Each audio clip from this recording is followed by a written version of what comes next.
Para koyup bu ne? Köksügülük.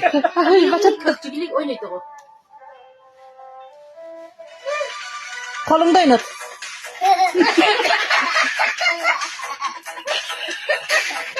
Hiçbir şey makine çıkız çeker.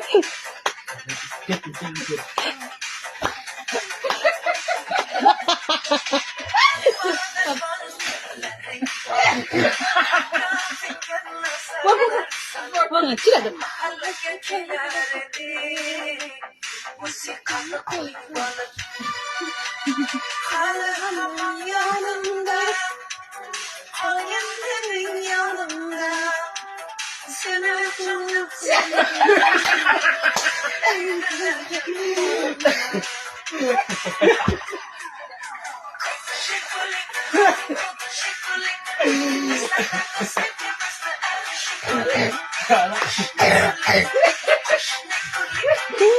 Kudaya tövbe. Давай, давай.